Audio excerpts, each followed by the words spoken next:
Morning and welcome once again. Today is Sunday, August 9th, the second Sunday of August, and we're in the middle of summer. And I like to welcome all of you as we do another meditation together from the Word of God. But before we do that, I would like us to take a moment of silent prayer and remember the victims of Lebanon. Lebanon is is divided into Christian and Muslim, and there are other independent religions too. But I remember growing up in Lebanon because I was born in Beirut, Lebanon, and there are a lot of Christian churches and Christian schools. And I went to a Christian school, and that's where I learned about my faith in Jesus Christ. So I would like us to take a moment of silent prayer and remember all the victims of this latest explosion in Lebanon.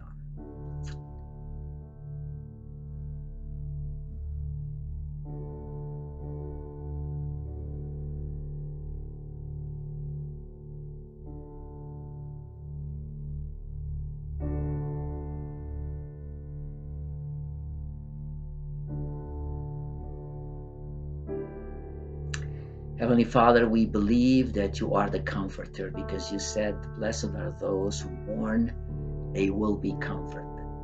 Right now, Lord, we pray that you would bring comfort and peace to the families of the victims of this latest explosion in Lebanon.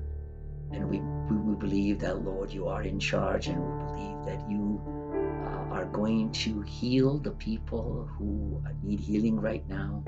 And we know that you're going to reach out to the country of Lebanon and reach out to the Christians and non-Christians equally, because you are a loving God. And maybe this explosion, because of this explosion, people will come together and believe in peace and believe in God, and believe in a God who restores and cures and brings comfort. So we pray for comfort for those who are affected by this explosion.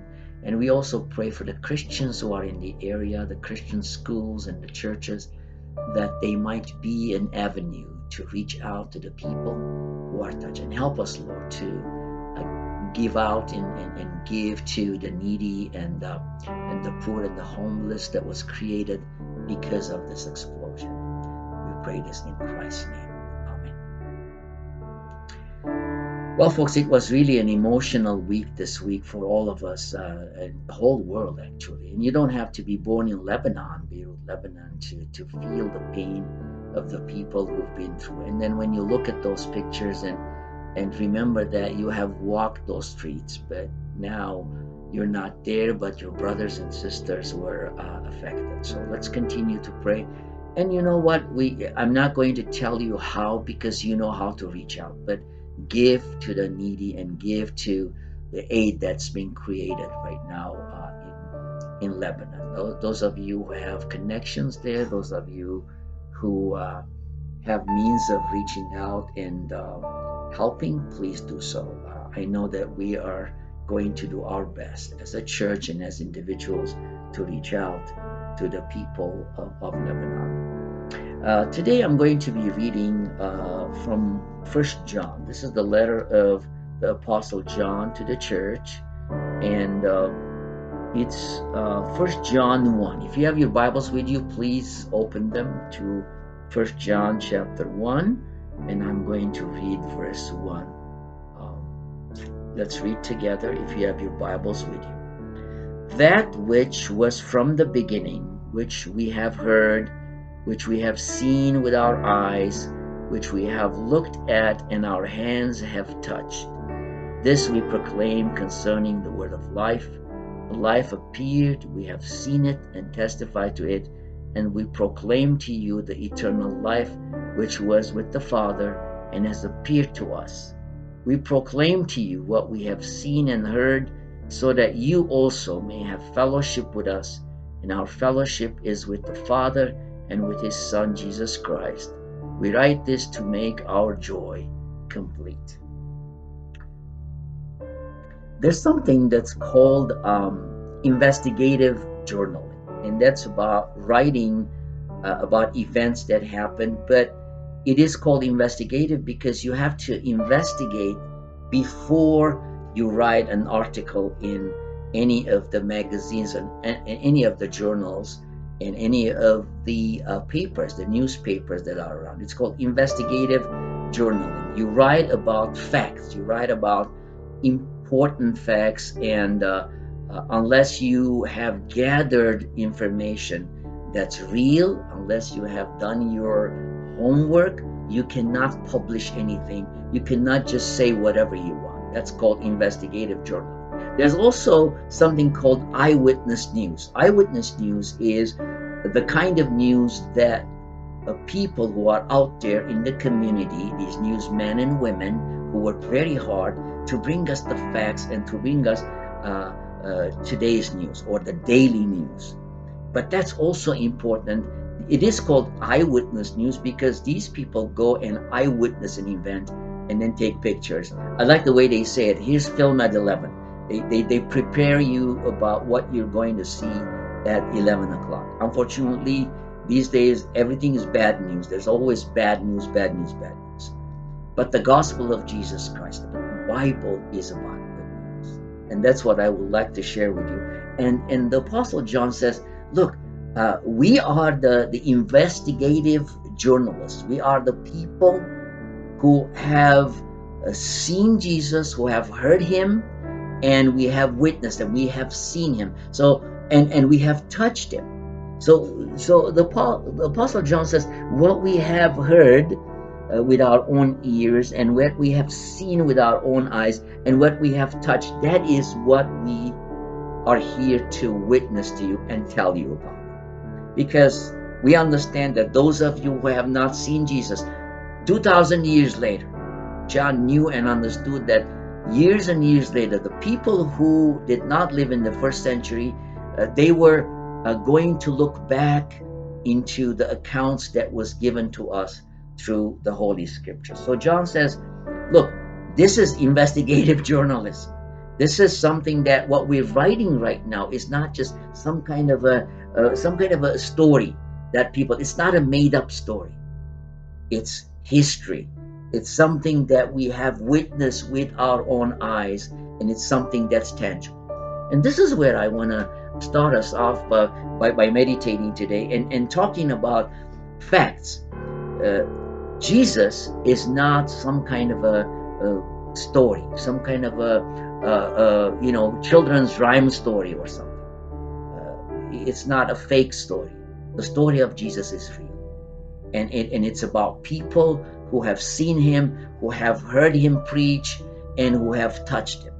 And John says, this is what we want to relay to you. For those of you who have not seen him or will not be able to see him because you're going to live in the next century, second and third and 2,000 years later, we want to relay to you a message, an eyewitness news. We want to relay to you a news that's good, a news that's powerful, and that's the news that God loved the world and he sent his son Jesus Christ, and we have seen him. We have been part of that fellowship. Jesus, when after the resurrection, he came and showed himself to the disciples in the upper room. Thomas was not there. Remember, the Apostle Thomas said, unless I see him, unless I touch him, I won't believe it. Because what you're telling me that you saw Jesus after he died on the cross, I don't believe in it, that he rose from the dead. Unless I see him, unless I witness that event, and I will touch him, I won't believe it. And then when Jesus appeared the second time, Thomas was there, and what did Jesus tell him? He told him, come and see, come and touch me. Come and see the wounds. It's still there. And I died on the cross. Physically, I died on the cross. And now I'm the risen Christ. And at that point, Thomas just knelt down and said, my Lord and my God, now I believe it. Now I believe it. And then Jesus turned to him and said, Thomas, you have seen and you have believed. Blessed are those who have not seen and touched me, but they believe. So this is exactly what John is saying. John is saying, look, years later, you're not going to be able, the generations, years and years later, The people who will not live in Jerusalem, who have not lived in Jerusalem, will not be able to actually see him. But we are telling you that these are facts. These documents are facts. And it's not just some kind of a fable story or a children's story or a make-believe story. It's our testimony about Jesus Christ.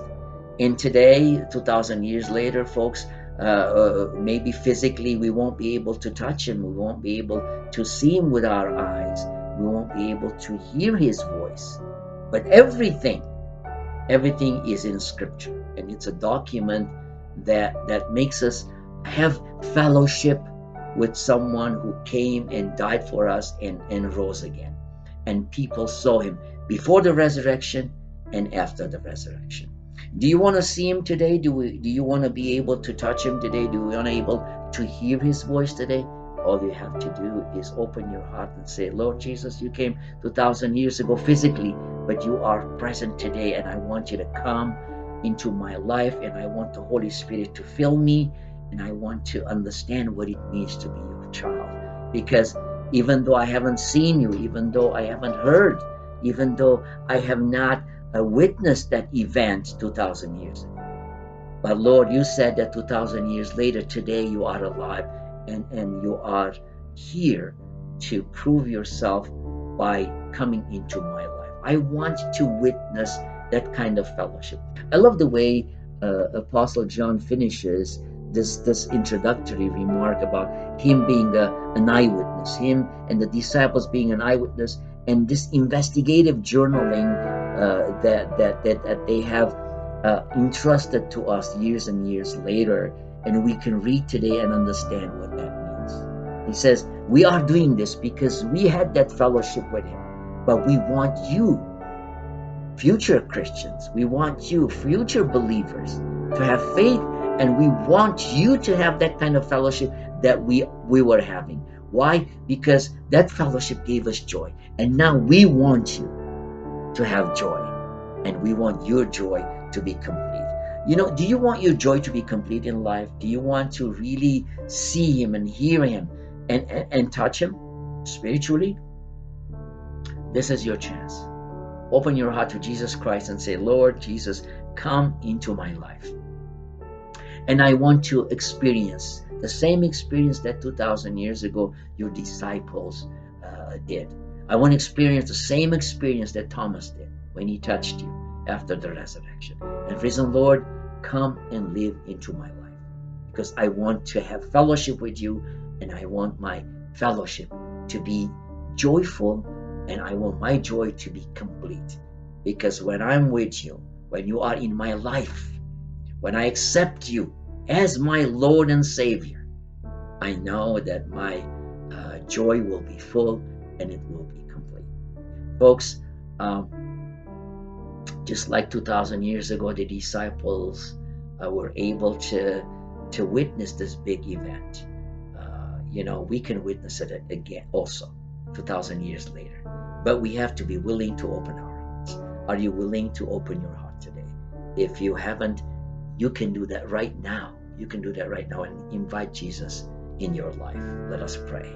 Father, we thank you for your word. We thank you for the fact that your disciples and many, many people, more than 500 people, witnessed you when you rose from the dead. And we thank you for your power of resurrection. But we thank you for the cross.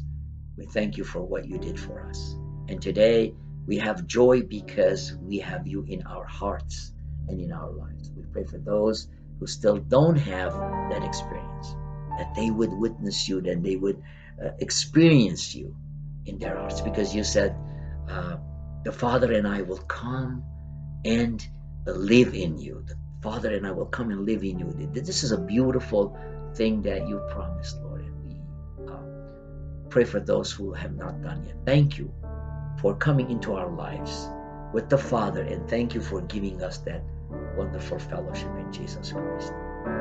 Once again, we pray that, Lord, you give us a safe week, and we pray that, Lord, you lead and guide us and help us to reach out to people who still don't know you. We pray this in Christ's name. Amen. Well, folks, we'll see you next week, God willing.